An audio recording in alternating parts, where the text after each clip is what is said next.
बात को फिर से स्वीकार किया है कि कैसे दशकों से पाकिस्तान आतंक को पालता और पोसता रहा है। इस विषय पर बात करने के लिए खास मेहमानों का पैनल हमारे साथ मौजूद है। तिलक देवेश्वर जी हैं जो कि पूर्व सदस्य हैं राष्ट्रीय सुरक्षा सलाहकार बोर्ड के। इसके अलावा वीना सीकरी जी हैं, पूर्व वरिष्ठ राजनयिक, वरिष्ठ पत्रकार प्रफुल्ल केतकर जी। आप तीनों का बहुत बहुत स्वागत है।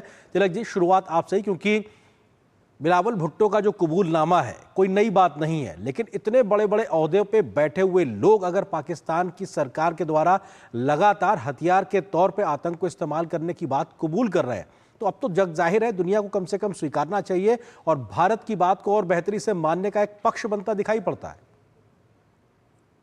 धन्यवाद, आपने मुझे आपके शो में बुलाया। ये आप बिल्कुल सही कह रहे हैं।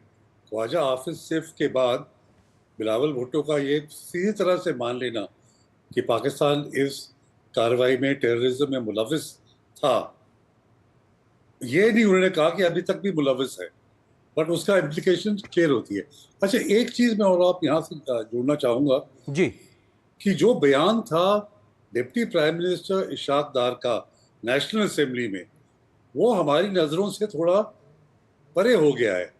उन्होंने कहा कि जो यूएन की जो स्टेटमेंट आई थी इसके ऊपर, उन्होंने दो बातें कही। एक तो कि जम्मू कश्मीर का उसका स्टेटमेंट में जिक्र होना चाहिए, और जो रेजिस्टेंट फ्रंट है जिसने ये कार्रवाई कबूल की थी उसका नाम नहीं होना चाहिए।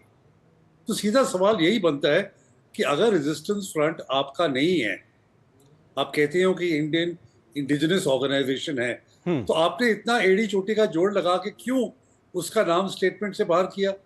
सबसे बड़ी एडमिशन ये है, इशाक डार डिप्टी प्राइम मिनिस्टर और फॉरेन मिनिस्टर का ये छाती पीट कर कहना कि हमारी ये सबसे बड़ी कार्रवाई है, ये भी नेशनल असेंबली में, कि हमने रेजिस्टेंस फ्रंट का नाम उस स्टेटमेंट में आने नहीं दिया, जी, क्या दर्शाता है?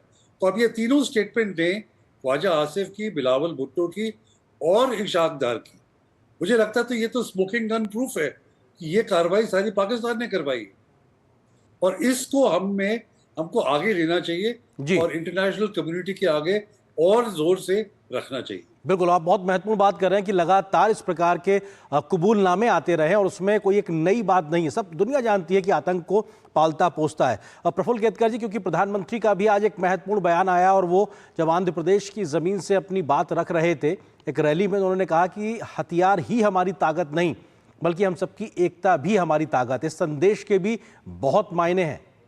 प्रफुल्ल जी। निश्चित आर्यन, ऐसा है कि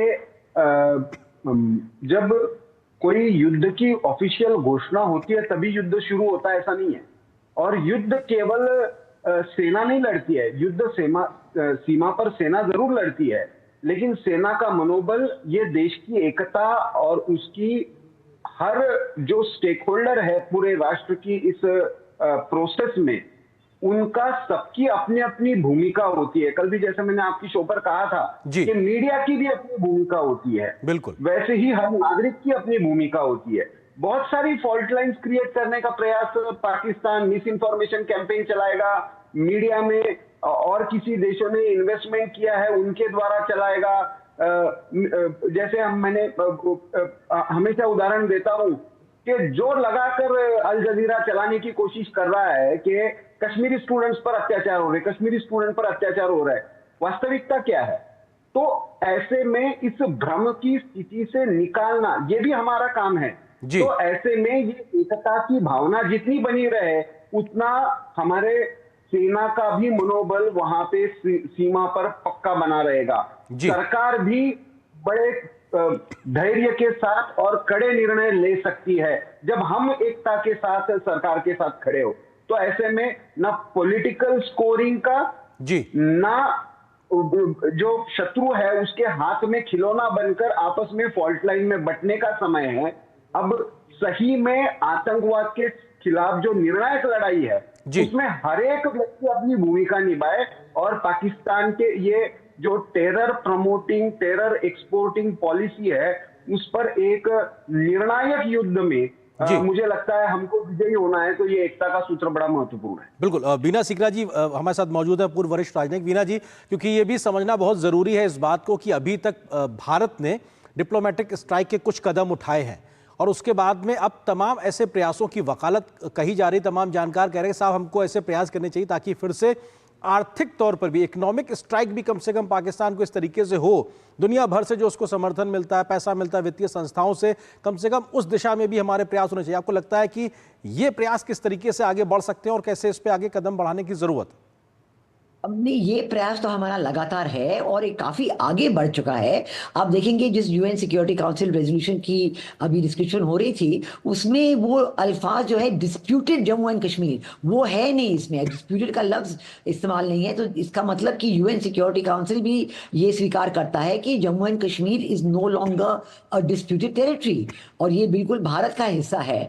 तो ये मेरे ख्याल में एक बहुत बड़ी अचीवमेंट है हमारी तरफ से। हमने देखा होगा कि करीब 130 देशों से भी ज्यादा उन्होंने भारत की समर्थन की है और कहा है कि कंडेम किया है जो टेररिस्ट अटैक पहलगाम में हुआ है, ये बिल्कुल उसको कंडेम किया है। और ये जो सबूत सबके हाथ में आ रहे हैं कि ये लश्कर तैयबा का रेजिस्टेंस फ्रंट ने किया था, इससे तो बिल्कुल Pakistan should be declared state sponsor of terror.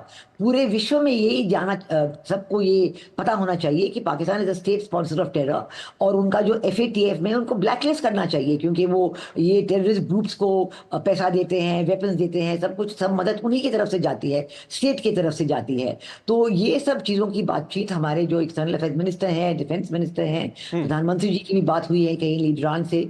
तो ये सब चीज़ों इकोनॉमिक जो डिप्लोमेटिक एफर्ट है भारत के एक्सटर्नल अफेयर्स मिनिस्ट्री और अन्य मंत्रियों की तरफ से, ये बहुत ही सक्सेसफुल हुआ जा रहा है। और हम देख रहे हैं कि सारे देश भारत की जो पोजीशन है इसको समझ रहे हैं और जान रहे हैं कि पाकिस्तान के अंदर उनकी तो बिल्कुल जैसे है इज अ कंप्लीट डिसरे। बहुत लोग जो हैं वो उनके चीफ ऑफ आर्मी स्टाफ की बात को नहीं मानते हैं, कहते हैं कि ये अटैक के पहले भी जब चीफ ऑफ आर्मी स्टाफ बिल्कुल जुटे हुए थे कि हम ऐसा अटैक करेंगे, लोगों ने इनको कहा कि इसका असर अच्छा नहीं होगा, अब नहीं करिए, फिर भी आगे जाके उन्होंने कर लिया। और जो भारत ने स्टेप्स लिए हैं, इंडियन इंडस वाटर ट्रीटी को बेंच में रखा है, ये स्टेप्स पूरे विश्व में इसकी स्वीकारी है। और पूरे भारत में आप देखेंगे सारे पॉलिटिकल पार्टीज इस बार जुट गए हैं और एक साथ हैं कि इसका बिल्कुल मुकाबला होना चाहिए और होगा, जरूर होगा। बिल्कुल, और कश्मीर भी पूरा एक तरीके से साथ खड़ा दिखाई पड़ रहा, जो बदले हुए नए कश्मीर की एक तस्वीर दिखाता है। तिलक जी, सवाल ये भी है कि भारत ने कोई अभी बड़ा एक्शन नहीं लिया, मतलब डिप्लोमेटिक स्ट्राइक की बात कह लीजिए, कुछ फैसलों की बात कह लीजिए, लेकिन जिस प्रकार के सीमा पार से एक्शन और रिएक्शन की तैयारी और फैसलों की बात या खबरें और कबूलनामे आ रहे हैं, ये दिखा रहा है ना कि अभी तक बिना कुछ बहुत मिलिट्रली कुछ करे हुए एक साइकोलॉजिकल वॉर में बहुत पीछे छोड़ दिया हमने सीमा पार के देश को। जी बिल्कुल, और मुझे लगता है कि जितना, क्योंकि पाकिस्तान तो सोच रहा था कि अगले 2 दिन में कुछ हमला हो जाएगा। उनके इंफॉर्मेशन मिनिस्टर ने रात को 2 बजे ड्रामे के तौर पे एक प्रेस कॉन्फ्रेंस भी की कि अगले 24 घंटे या 36 घंटे में इंडिया अटैक करने वाला है। तो जितनी देर अटैक ना हो, काइनेटिक एक्शन ना लिया जाए, उनकी फोर्सेस डिप्लॉयड हैं, उनके पास ज़्यादा दिन तेल भी नहीं है, पेट्रोल, उनके अपने जो इक्विपमेंट है, टैंक्स एक्सेट्रा के लिए, उनमें फटीग आएगी और डर का माहौल बहुत बना हुआ है पाकिस्तान में। आप जो भी चैनल्स अवेलेबल हैं उनको आप देखें, बस इसी पे ही चर्चा हो रही है और डर का माहौल बना हुआ है। पर मुझे लगता है कि एक चीज़ जो हमने पहले 24 घंटे में की, वो इंडस वाटर को अभियान्स में रखने के लॉन्ग टर्म सबसे ज़्यादा प्रभाव उस एक जो ठोस कदम हमने लिया उसका होगा। पाकिस्तान पहले से ही एक वाटर स्ट्रेस्ड कंट्री है और डिसरप्शन इन सप्लाईज, मैं स्टॉपेज की बात नहीं कर रहा, डिसरप्शन इन सप्लाईज कि रेगुलर पानी आना इस समय में जब खरीफ की उगाई होने वाली है मई के महीने में, कॉटन का इनका वो का हार्वेस्ट करने का टाइम आएगा और तब पानी नहीं मिलेगा तो पूरा क्रॉप खराब हो जाएगा। तो मुझे लगता है लॉन्ग टर्म में ये जो हमने किया है इंडस वाटर ट्रीटी को होल्ड इन अफेयर्स, इसका कहीं ज़्यादा इफेक्ट पड़ेगा पाकिस्तान पे। जो काइनेटिक का है, प्रधानमंत्री ने तो सारे 3 सर्विसेज को पूरी ऑपरेशनल फ्रीडम दे दी है कि आप टारगेट चूज करें, आप मोड चूज करें और आप टाइमिंग चूज करें। तो ये देखना है कि जब बेस्ट ऑप्टिमल टाइम और सिचुएशन होगी तब इंडिया एक काइनेटिक एक्शन भी लेगा। बिल्कुल। प्रफुल्ल जी, किस तरह से आप देखते हैं कि जो खबरें पाकिस्तानी मीडिया से आती हैं उसमें वहाँ के जो सेना प्रमुख हैं उनकी नदारत की चर्चा लगातार होती है। खबरें ये कि उनके तमाम बड़े बड़े ओहदेदारों के जो परिवार हैं वो देश छोड़ के जा चुके हैं, वो अपने ISI चीफ को NSA वहाँ पे बनाते हैं, प्रधानमंत्री वहाँ पे जो है वो अस्पताल में है, कहाँ पे है, इसको लेकर भी कई प्रकार की खबरें लगातार आती हैं। ये तमाम चीज़ें क्या दर्शाती हैं? क्योंकि उन्होंने 2 शहरों के एयर स्पेस बंद करने की खबर भी लगातार आती है और रसद जमा करने को लेकर खबरें आती हैं। तो ये जो खबरें हैं ये क्या घबराहट दिखा रही हैं पाकिस्तान की? देखिए, आप ये समझिए कि इंडस वाटर ट्रीटी अबेंस में जाना, ये पंजाब पर हमला, ये पाकिस्तान इंफॉर्मेशन वॉरफेयर कुछ भी करता रहे, वास्तविकता ये है कि वहां का मिलिट्री जो है वो एक करप्ट इंस्टीट्यूशन है। मैं नहीं कह रहा हूं, फजलुर रहमान जो वहां के पॉलिटिकल जमात के लीडर है, उन्होंने कहा है इनको कुछ समझ में नहीं आता है, ना राजनीति समझ में आती है, ना इकोनॉमी समझ में आती है। अभी अफगानिस्तान बॉर्डर जब जल रहा है तो कश्मीर की फ्रंट खोलने की जरूरत क्या थी? ये फजलुर रहमान का स्टेटमेंट है।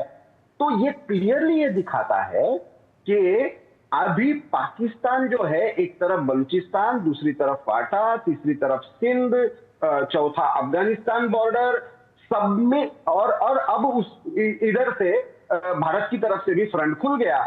तो ऐसे में पाकिस्तानी मिलिट्री के खिलाफ जो ऑलरेडी असंतोष था, उनके ह्यूमन राइट्स वायलेशन के खिलाफ था, उनके पॉलिटिकल एडमिनिस्ट्रेशन में जो बिजनेस एस्टेब्लिशमेंट्स है उसके करप्शन में था, अब इसका सारा इकोनॉमी और एग्रीकल्चर, अभी सर जैसे कह रहे थे कि तेल लेने के लिए पैसा नहीं है, सऊदी अरेबिया भी कोई लोन लेने को तैयार नहीं है, IMF वर्ल्ड बैंक ने अपने हाथ खींच लिए हैं, चाइना कोई क्रेडिबिलिटी के साथ अभी रिश्ते निभाने को तैयार नहीं है। चाइनीज मीडिया भी यही कह रहा है कि diplomatically we are standing, but perhaps जब प्रत्यक्ष रूप से सेना के रूप में कुछ मदद करने की बारी आई तो हम कुछ कर नहीं पाएंगे।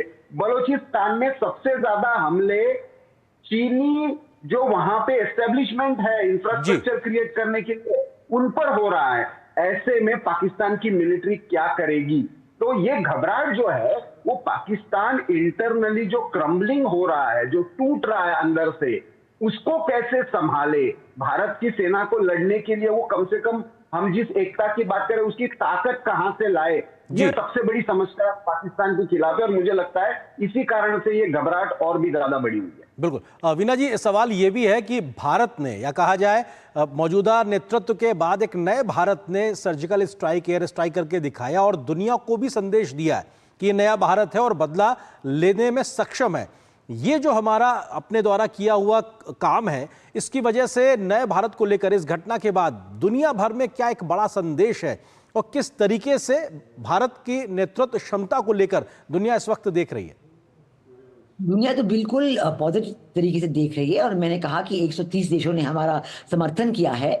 देखिए, हर एक देश में एक डिप्लोमेटिक पिलर ऑफ स्ट्रेंथ होता है, मिलिट्री पिलर होता है और इकोनॉमिक पिलर होता है। और इन तीनों दिशाओं में डिप्लोमेटिक बहुत हमने सब लोगों से बातचीत की है और हमारे विदेश मंत्री डॉक्टर जयशंकर ने बहुत बिल्कुल पिछले 2 दिन में 24 फॉरेन मिनिस्टर से बात की। और मिलिट्री स्ट्रेंथ हम देखें, मॉडर्नाइजेशन हमारी कैसे चल रही है, भारत पाकिस्तान तो देख ही रहा है कैसे चल रही है। और तीसरी बात जो है economic strength, India still fastest growing nation तो हमारा ही है। पर मैं जो कहूंगी कि जो पाकिस्तान में क्रम्बलिंग तो जरूर हो रही है, पाकिस्तान अंदर से जरूर टूट रहा है। सबसे बड़ी बात है कि जो चीफ ऑफ मिलिट्री स्टाफ अपना हक जताना चाहते हैं उसकी स्वीकारी लोगों के बीच नहीं है। और लोगों की स्वीकारी बिल्कुल नहीं है कि मिलिट्री पावर जमे रहे। आसिम मुनी चाहती है कि वो 10 साल जैसे मुशर्रफ रहते, अन्य रहते, वो भी 10 साल और रहे, लेकिन लोग बिल्कुल नहीं चाहते। लोग डेमोक्रेसी चाहते हैं। वो इमरान खान कहते हैं उसको छोड़ के डेमोक्रेटिक इलेक्शंस कराइए। तो ये जो इंटरनल प्रॉब्लम पाकिस्तान में है, वो इनको छुपाने के लिए एक ये टेररिस्ट अटैक किया है पहलगाम में, ताकि फिर लोग एकजुट हो जाए पाकिस्तान में भारत के खिलाफ। लेकिन ये नहीं हुआ है और सब लोग यही कह रहे हैं कि क्यों इन्होंने किया, इसका नतीजा अच्छा होने ही नहीं वाला, हो ही नहीं सकता। तो मेरे ख्याल ये जो है तकलीफ, इंटरनल पाकिस्तान की तकलीफ, ये उनकी सबसे बड़ी वीकनेस है। और इसी की वजह से जो भी हम काइनेटिक एक्शन करेंगे, जो भी हमने एक्शन आज तक लिया है, उसकी सफलता बिल्कुल लिखी हुई है, जरूर होगी। बिल्कुल, और शायद इसीलिए पाकिस्तान की आम आवाम भी समझ रही है कि पाकिस्तान के हुक्मरानों ने ये बिल्कुल ठीक नहीं